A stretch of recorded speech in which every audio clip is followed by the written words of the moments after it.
Alright, guys, it's the Raw Show. Today, we're going to be talking about international business, trade, entrepreneurship in the black community, and we're going to have guest Dennis Spreading with us shortly. Now,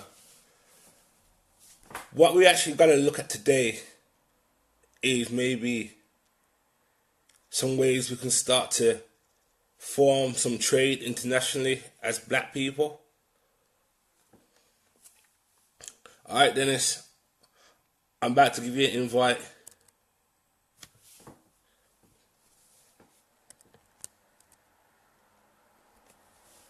Alright, Dennis, I just sent you an invite. I was saying, maybe we'll look at today some ways we can actually start forming some international trade. You right, Dennis? What's up, man? How you doing? I'm all right, man. About yourself? All right, man. We over here on the other side of the pond here in Houston, Texas, man. What's going on? I know, man. I'm in Birmingham, England. I know, man. Well, I want to first say thank you for inviting me on to your vlog, Facebook Live. I appreciate the opportunity, and I'm a big admirer of your quotes and statements on your page, man. I follow some very unique people. I really appreciate the back and forth, and I think Facebook and all these other, I don't know what their intent was, but it's definitely helping people spread ideas and things around. Definitely. I see it, man. I appreciate that, man. Thank you. Yeah. I like what you've been doing on Facebook as well. I've been keeping up with some of your quotes, and I like the fact that you're targeting our men and making them become more manly or making them become men full stop. I like the way how you've been doing that, so keep that up too. Well, but I think what I want to see today. This is, and I appreciate, this is my opinion. I mean, I do two things. First, I help African American men understand that we're not the only black men on this earth. Because if you've ever been to the U.S., you will probably see that a lot of you haven't. Well, let me give you a little bit about the culture. It's open, but it's closed, which means that unless all other black people are foreigners, it doesn't matter if you're from Jamaica or Africa. If you're not a black American, then you're not black like us. You see what I'm saying? And me being Afro-Caribbean, West Indian heritage, and also African American or Afro-Latino, whatever you want to call it, I recognize that it is my job to help explain to my black brothers and sisters, we got a whole African diaspora out there that we can meet, do business with, absorb culture from, get to know and learn from. You see, and that's one thing. But the other thing I do, and the most important thing is, I try to be a motivating factor for black men, whoever's watching. It doesn't matter if you're in South Africa or Canada or the UK, because you can see, if I can do it, you can do it, and you can still enjoy your culture. You see what I mean? Like, they see me going to the Caribbean, enjoying my Afro-Caribbean culture, eating the food, dancing with the ladies. but the most important thing, you see me doing business, you see me speaking up for myself, and I think that motivates brothers. You see what I mean? Especially somebody telling you, you can do it. You know what I mean? You can do it. If I can do it, you can do it. And that's kind of where I'm at, man. Definitely. I like the sound of that, because I feel like today, we haven't got no strong forces, as in positive male role models in our communities. And the fact that you're tasking yourself with doing it, that in itself is tremendous, because we actually need that. And it's very important that you keep doing that, because unless we have men like yourself that are out there making us aware of these things, we're going to continue the road that we're on at the moment. Yeah, definitely. And again, sometimes you just need somebody to tell you that you can do it. And a lot of us, and I know, and I've done some studies over there in the UK, I kind of know what's going on. You got some single mother issues over there that we have. So a lot of these young men were not raised around their fathers. Yeah, and the same thing in South Africa. So you got a lot of young men who were not raised around their fathers. So you never had that man in the background telling you, son, you can do it. Get on out there, hit that ball, do those push-ups, run around this track with me. And so we don't get that. Very So we true. need black men especially. And let me tell you something. You can get motivation hanging out with any other group of guys, white, black, brown, whatever. It doesn't matter what color you are. If you see men doing things, you're going to want to do things like that. But to see somebody who looks like you do what you want to do should give you that extra feeling of motivation. You understand what I'm saying? So I feel like instead of hiding out in the ivory tower, instead of being one of those educated folks that hides out in the ivory tower and rides around in nice cars and never tells anybody how they struggle to get to where they are, I share my story. I share other people's story, you know, and I think it helps, you know. That's true. It's very true, because we need that.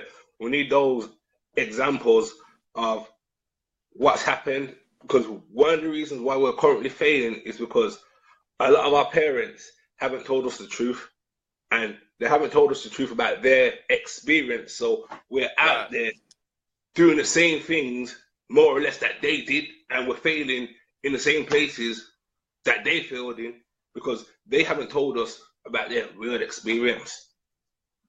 Yeah, I mean, it's a lot of traps out there, and our parents sometimes they don't communicate to us how they avoided those traps, how they got out of those traps, how they managed to survive, you know. And so, you know, what I do is I show people just how successful I am, but I also show them how flawed I am, you see. And I think that's important too. I'm a little overweight, but I work out. You know, I'm a little grumpy in the morning. I say crazy things, but my clients and my kids love me. You know, so it must be something. I'm a regular guy. I'm a regular human being. And, you know, that's the thing. But more to the point of what I want to talk to you about, especially since you're in the UK, is international business. See, what I think is the best way to build bridges between folks, wherever country they're in, is to give them an incentive. Now, what I like to do on my page, and it's kind of a roundabout way of doing it, I put pictures of beautiful women up on the page, and I show the brothers, see, this woman is here in Colombia. This woman is in the Dominican Republic. Or that sister's in Nigeria. That beautiful woman is in Ghana or South Africa, whatever. And all that does is it plants a seed. Hey, I might need to go over there. And then the next thing they ask the question, well, how do I go over there? I need a passport. Well, how much does that cost? Well, about $250 and a plane ticket. Okay. And then when you end up over there, you start seeing all of the opportunities that you may have, all of the needs that can be filled. And so in getting them there or preparing their mind to go there, I might bait them in. It's like a bait and switch. I bait you with a picture of a pretty woman or a pretty beach or whatever. And then your mind is there. And then you start seeing business. I myself, and this is kind of my thing, all right? I'm an attorney by trade. I practice law here in Texas. I'm licensed in New York, Illinois, and in Louisiana. I think over there y'all refer to them as barristers or counselors. I'm not sure. But I realize that there's only so many people that I can employ as an attorney. But as a person who does international business, who imports commodities like coffee, yucca, and the name of my company is Coffee King International. I'll put that up for everybody. They can visit, buy yourself some coffee. I appreciate it. But the way you can help motivate people, the way you can teach people is by giving them some opportunity. You can bring coffee, yucca, sugar, cocoa from South America, Central America, bring it to the United States, and sell it to people in this region. But in doing that, you've helped employ people in those countries where there are a lot of descendants of the slave trade. 90% of the Africans that were brought to this country or brought to this hemisphere from Africa went to South America and Central America. Only about 6% came to North America. Here they just let the slaves have more children, but there, because it was so easy to come on the slave, I forget the trade winds from Africa to Brazil is an easy ride. You don't have to fight it. You don't have to go down there and then sail north. You could just go right there. So they would bring the slaves over, and they'd have plenty of them coming. So what invariably happens, there's more there's more Africans in Brazil than there is anywhere else. And you work your way up, the Caribbean, Central America, South America. So there's potential there to do business with folks who need it the most, the descendants of the slave trade. I mean, if you just want to do, now I do business with anybody. I don't care who it is, but because I like the idea of doing business and creating relationships. But if you need that motivation, if you are a Black Power, into your people, Pan-African type, you don't have to go to Africa to see some Africans because they're right there with you. So let that be your motivation, whatever you need, whether it's a pretty girl or helping your people. But, and here's the other thing, brother, you're in the UK. Yeah. So you are in a privileged position, just like I am, as an African person or a descendant of African slaves in Western countries. We have a litany of resources available to us that our brothers and sisters in what they call less developed countries have available to them.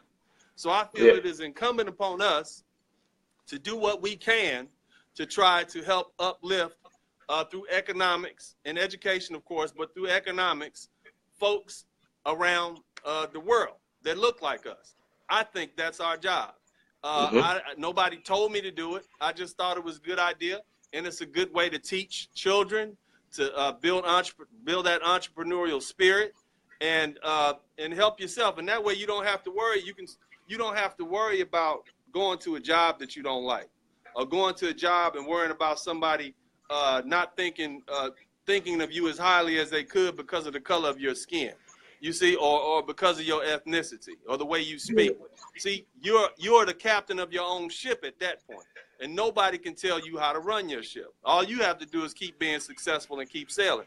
Whether it's importing car parts from China and selling them to folks in Africa or South America, or bringing commodities up to the United States, like New York, you can sell coffee for $12 a pound in New York, and you buy it in Costa Rica for $3 a pound. All you need to do is get it there. You see what I'm saying? And then here's the other thing, and I'm just giving you a little business insight. The Chinese are drinking coffee now, and they got 1 billion people over there. They went from tea to coffee.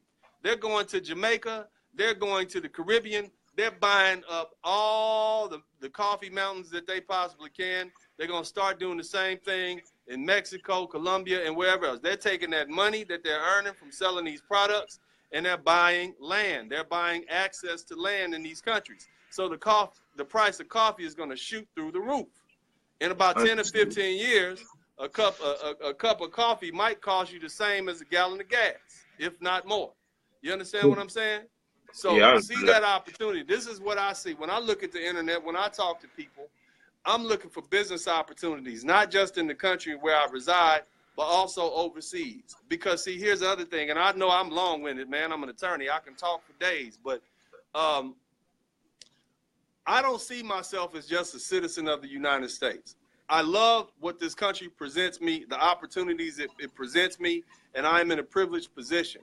But I see myself as a global citizen. I'm more closer to I see myself as a global citizen. I'm not going to allow my humanity to be limited by the artificial man-made borders that have been created by this government or that government. So it doesn't matter if you're in South Africa or South America or wherever you are. You see, you are a human being on this planet, and you should have access to anywhere you want to go. And if you can do business there, so be it. And that's just my personal philosophy. And that's what allows me to get on these planes and go to these other places, because I tell myself I belong here, I belong there, I belong wherever I am. You feel me, bro? I understand exactly what you're saying, because to be honest, that's a great mind state to actually have, because with that mind state, you can actually produce. And as men, we need to produce. So I understand exactly what you're saying. Matter of fact, yeah, I'm going to start to learn from you and a couple set of things that you actually do when it comes to international business for myself in business, because there ain't nothing like learning from somebody that's doing what they're doing already. But yeah, my thing for you was, what is it could we do as two brothers? Now you're in America, I'm in the UK. What could we do to start to encourage international trade amongst ourselves? Well, the first thing is, what resources do you have in the UK that I might need here in the United States? What resources that I have here in the United States that you might need over in the UK? Is it intellectual property? Is it something tangible? Or do you have access to some place? Maybe you have some friends. Maybe you have some friends from Taiwan. Maybe they make T-shirts. Maybe you can connect me with them and be the middleman. Maybe you can work through the tariffs and help me out over here. I don't know. First, we got to, and I'm going to tell you, like I said before, if you can find a need, then all you need to do is find the thing you need to fulfill that need. You see, so, and then that'll give me a reason to come over there, or that'll give you a reason to come here, or that'll give you a reason to ship. So what is it that you have that we need? And that's a rhetorical question I'm asking you so that you can do your own research.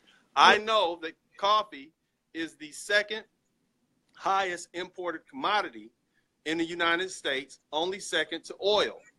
And I know that the cost of coffee is going up because the young people in those rural areas in South America, Central America, and the Caribbean, they want to move to the city. So they don't want to be out there in the coffee mountain in the fields picking coffee. So it's harder to get coffee because it's harder to manufacture. So what does that do? It drives up the price. You understand what I'm saying? Yeah. So I'm in a market where I think over the next 10, 20 years, the price is going to go up and up and up. But you can do the same thing with car parts. You can do the same thing with other raw materials. You can do the same thing with finished products. It's just it's just a matter of what did the brothers say? Opening up that third eye, right? Opening up that pineal gland, being creative, looking on the internet, looking books, whatever research, talking to people, and seeing what's available out there. What do people need? You know, and that's it. I believe the president of Berkshire, what's his name? Berkshire Hathaway or Hathaway Berkshire, second richest man in the world. I forget his name, but he said, if you find out what people need, they'll make you rich. Give them what they need. That's what you do. Give people what they need. And so that's what I do. I just try to, and it's just some small, this is my own thing. I do very well as a personal injury lawyer here in Houston, but you know, I do this. This is kind of my way of giving back, you know, and I think it's a good thing, you know, so far so good. Okay. So what is it you found like the reaction is of people when you actually interact with them in your line of work? And you mean as an attorney when I interact with them?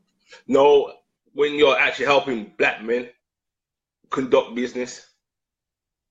Well, you know, for the most part, it's me doing it, and they see me doing it. As far as I employ a lot of folks. I have a company that I do entertainment. We put family-friendly TV shows out. I have a law office. Actually, my office is full of black women and Hispanic women because they run my office. My office manager is a black woman who's an attorney. Okay. But for the most part, I've gotten a lot of positive response from men seeing what I do. I mean, again, like I said, we don't have a lot of black male role models, and the ones we have kind of hide out in ivory towers. You know, they kind of hide away from us, so we don't really get a chance to talk to them. You know, I'm an open person. I talk to you. I don't mind talking to you. I'm down to earth, you know, and I enjoy people. I enjoy having conversations with people. I pretty much say what's on my mind, or I say what's on your mind. If you don't want to say it, I'll say it for you, and I'll get the response for you. And that's kind of the nature of my Facebook page. I'll scroll through and see what's on these young boys' minds today, and I'll put it out there, you see, just so they can see how to defend their position. Because, see, another thing I do is I teach you how to defend yourself with arguments. They say these crazy things about you and you don't say anything, well, then it must be true. But at the point where they say those crazy things about you and then you begin to defend yourself and you come up with facts, then you're like, oh, I can say that, and then they back down, and then we got to go on to something else. And so as an attorney, I use my willingness to be an advocate, and I do that on behalf of black men and black boys, just largely because there's nobody else out there doing it. Name somebody out there that pushes the envelope for black boys and black men and advocates on behalf of black men and black boys. I mean, I'm not saying, I'm just saying, can we get our point across too? Can we speak? You know, I mean, maybe you don't agree, not you, but I'm saying maybe the sisters don't agree, maybe nobody agree, but can we at least be allowed to say it? You see, can we speak? You know, and unfortunately, for about the past, since the Oprah years, we haven't been able to speak without getting, you know, darn near tarred and feathered and drugged to the streets. But now, because of the use of advent of social media, brothers are able to talk. And then the better thing is, brothers like you who are overseas in the UK, and brothers like me who are in the US are able to speak. And you don't know how many other brothers that say, yeah, that's cool, I agree with that. You know, and it doesn't matter really. It doesn't matter really your position. The question is, can you defend it, and do you have facts supporting it? You know, but it's good to, I use my Facebook page as a platform just to allow men to speak. And if you're not a wordsmith, if you don't have the vocabulary, if you don't have the time or the stamina to say what you want to say, because some people work for folks that look at their Facebook page and they can't really say what they really want to say, but I'll say it for them and I'll defend that position. And sometimes I don't necessarily, I'm not fully vested in the things that they may say, but I'll say it for them in an intelligent manner, just like I would do in court. You know, it's the same thing. I'm an advocate, you know, and I appreciate the Most High for giving me the ability to do this and the willingness to do it. So that's it, man. Sometimes they get mad. These sisters get so angry with me, man. I don't know why. They want me to shut up and be quiet. They definitely do, because I've been blocked on Facebook for quite a long time. Yeah. Oh, man. It's when I first started talking about the issues in the black community and what I thought about them. And I think what burnt a lot of the sisters is that I coined the black woman the modern day slave master. I did that because if you actually look at the structure, her behavior, and what her behavior manifests, right, it can only be that, because look what it produces. So because I did that, right, it was mad. And I basically had to block a lot of people to even get back on Facebook. To be honest with you, to block a lot of people and lock down my whole Facebook account to where I can't even operate on Facebook how I used to because of that. But that's just what happens in it. Like, you start talking the real truth here, people get offended because they are the truth that you're talking about. I mean, I even provide a spot for people that want to talk but they feel scared, because end of the day, in the black community, it's very hush because a lot of people keep secrets. So when you start talking about what's really going on in our community, people get upset, which is why they're blocking me. So I provide that anonymous platform for anybody that wants to talk about anything they want to talk about, so they can talk about it. You know, it's a complicated situation that has happened, that is devolved between black men and black women here in the United States. And it's my understanding that it's now something that's worldwide. And in fact, even white men and white men and white women and all men and women are having some of that same issue. It's a lot of conflict because the roles of men has changed. Technology has allowed for women not to need men as much. Yeah, of course they're going to get along and take what we have to say if they need us to fight off a bear or a lion. Yeah, I'm sorry, baby. Here's your dinner. Yeah, I'm going to leave you alone. You see, of course they're going to do that. But now that men have invented technology that has made life less strenuous, women can go to work and make as much money as you, they don't need you as much. And that's just the reality of it. They don't need you for anything other than helping them procreate, and damn near that's it. You know, they don't need you. They can call here, they can call 911, the police will come save them. Or maybe they have a pistol, they live in apartments, it's very secure for the most part. They don't need you. And so the question you have to ask yourself, huh? What happened? I got phone calls coming in, man. Yeah, so, yeah. So the thing is, what we have to do is men, is we have to first be the best that we can be. You see, that's the first thing. Look in the mirror, look at your resume, ask yourself in both of those aspects, where can I make myself better? See, you want to be, you just got to be elite. Now, the other thing is you can't allow yourself to be used by women either, brother. That's the other thing. And a lot of brothers get angry because they try to play that traditional role and then they can't, and then the women use them. But that comes from low self-esteem, I think. And that's another thing I talk to brothers about. You don't let anybody use you. You are here to do what God put you on earth to do. And if you don't believe in God, you're here to become one with the universe. You're here to fulfill your natural, to fulfill your own proclamation, whatever it is. You're supposed to do what you're supposed to do here on this earth, not running around chasing women. That's my advice to the brothers. That right there would eliminate about 50% of this conflict that's been going on between black men and black women. Now, the other thing you got to look at is this. At this point, there's so much negative, stereotypical propaganda out there about black men that it's hard for women, all women, to dig through that foolishness to come to the conclusion that, you know what, those are lies, those need to be dispelled. Truthfully, we got some good guys over here. Like the percentage of black men, they say they took the CDC, which is the Center for Disease Control, in December 2015, that's the federal government here in the United States, Washington, D.C., funds that organization to keep up with studies and put together statistics. It says that black men here in the United States are the most involved fathers of all other ethnic groups, including white. Now, if you ask the typical black woman, she'll say, black men, I don't know where they are. But so what I do is I dispel that myth with the truth, with the facts. You see, and so that raises the brother's self-esteem. So they begin to feel a little bit better about themselves. So when somebody hits them with that, they say, no, that's not true. That's not what the study says. And that's helpful. You see, so you have to also begin to dispel these stereotypes. If you want things to get better, if you want brothers and sisters to look up to each other, and you want sisters to look up to brothers, you got to stand up and start speaking on behalf of yourself. The other thing is, brothers need to go and sisters need to go where the people in charge of the country and who run the major corporations look like them.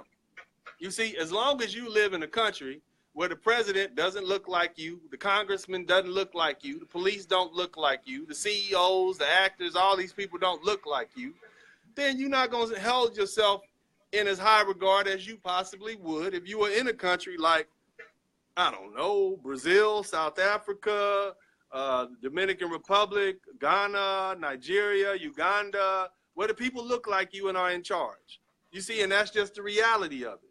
So in other words, what I'm saying, you got to get your own thing. See, I don't mind white people having white privilege. That's perfectly acceptable for them. They got a system set up so that their children can benefit. After they're dead and gone, they'll have jobs and houses and neighborhoods and stuff like that they can live in, and everything they want, they can have it. That's smart. But what we need to do is get some privilege for our own. Brown people have brown privilege set up for them by people that came before them. Asian people have Asian privilege. Everybody has a privilege. I don't have a problem with you setting up something so that your children and the generations of people that look like you can benefit. But what we have to do is we have to get on our game. That's why I'm talking about international business. And the reason I focus on international business instead of local business is because in the United States, most of the wealth is locked up. If you listen, I forget the brother's name, Dr. Claude Anderson. Most of the wealth, somewhere between 70 to 80% of the wealth is locked up. So how are you going to infuse some new money into that situation? You can't do it, right? You can't do it. You got to go somewhere else and get some natural resources. And that's why I say, let's go out there and see what else is out there. Let's make this pie bigger. You understand? Well, see, instead of waiting around for somebody to... Well, I want to actually get to know, because you actually brought up a good point, because you said that 80% of the money is actually locked up. But if we as a people actually understood what money is, we will look at money different. I'm sorry, say again, brother. I apologize. I had to check up. Got the people hard at work in the office, man. Look at them working, man. All right, sorry about that. Say again, what were you saying, brother? So basically now, I apologize for that. It's all right. So basically, what I'm saying to you now, yeah, is if we actually understood what money is and understood how it actually works and how it's created, we would actually look at our situation differently today. For Uh-huh. example, money is based on no natural resource. So we Uh-huh. operate in fiat money. Now, this money is created and it has to be created by a man or a woman. And that creation is called a promissory note. Now, Mm-hmm. there's three types of promissory notes. You just got the promise to pay, which is the note, which is the cash, the bearer of the sum on demand, or you got Uh-huh. a negotiable instrument or a bit of exchange. Now, negotiable instrument would be the form of a loan, a mortgage. A bit of exchange would be, let's say, a bond, I believe. Mm-hmm. Now, if we actually understood that we are creditors and understood that we actually create money, we would actually conduct ourselves differently and start to create money for ourselves in our own society amongst ourselves. Because, Mm-hmm. like I say, money is not backed on natural resources. So we haven't got to go through the hardship of going to own natural resources. All we've got to do is get some common sense in our heads and say, look, yeah, we're going to start buying and selling and trading amongst ourselves. It's as simple as Mm-hmm. that. It's like this. Bitcoin was invented. I don't quite understand how it was invented, but I'll find out. Well, what I'm thinking is this. We invent a currency for our people to be traded worldwide that we could trade on the internet. It's that simple. We do this here. That in itself here starts to create international trade for us. Once we can do this, then we can actually start to gain and get resources because we number more than 1 billion people across the planet. Yeah. Well, I So we mean, just have that's to an idea. That's definitely an idea that can be considered. And there's also other things, but even then, the principles of money won't change. You got to spend less than you bring in, and you have to make your money work for you. And as long as we are stuck buying diminishing products like just things that that nothing, it won't benefit the next generation, then we're still going to be kind of stuck where we are. So, I'm trying to do my part, man. I appreciate you inviting me in also, man.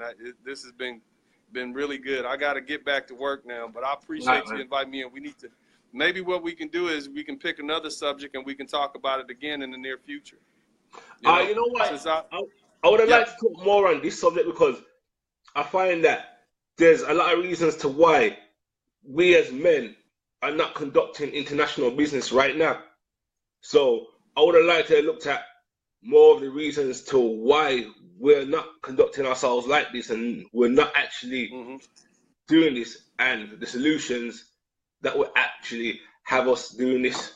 So maybe we could do a show where we could look more in depth on that because really that's Cool. what I really want to get into because it's just All gonna right, we can, tell back to the rest of the problems that I speak about in the black community cool. and the ones that you speak about so we can get to see that if we could deal with the root of it, which is the fact that we don't have a culture, we're not operating Uh, with higher powers, we can change everything. So that's really what I wanted to get to.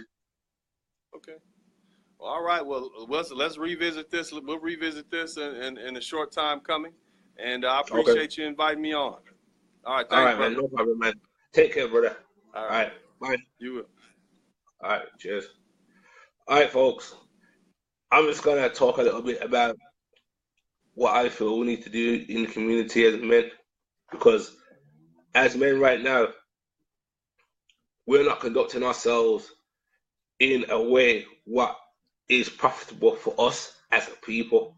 So what I wanted to really look at today on this show was why we ain't doing this. How comes us as black men are still busy fighting in the streets, killing each other, rather than internationally and conducting business. Why are we not doing this? There's got to be a reason to why we actually ain't doing this. Actually, you know what? Yeah, we've got some folks watching, so if somebody else wants to come on and talk here about what they feel they want to do or we need to do as black men, or just in the black community, let us know. Send a message. I'll invite you on.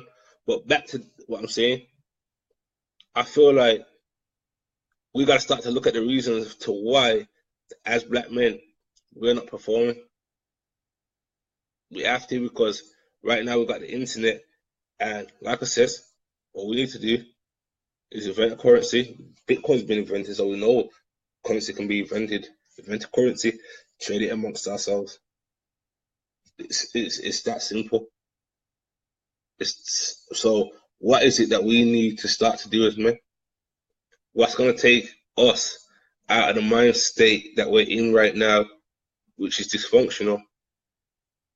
What's actually going to start making us acknowledge that we need to start to produce and start consuming? What's actually going to do this?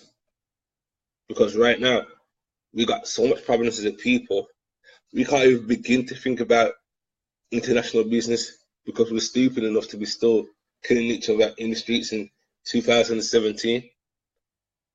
That doesn't make no sense. It's 2017 and black men are still out in the streets murdering and killing each other, rather than being on the international world stage making big major business moves, taking over the world. This is an issue, and really and truly, we actually need to address this.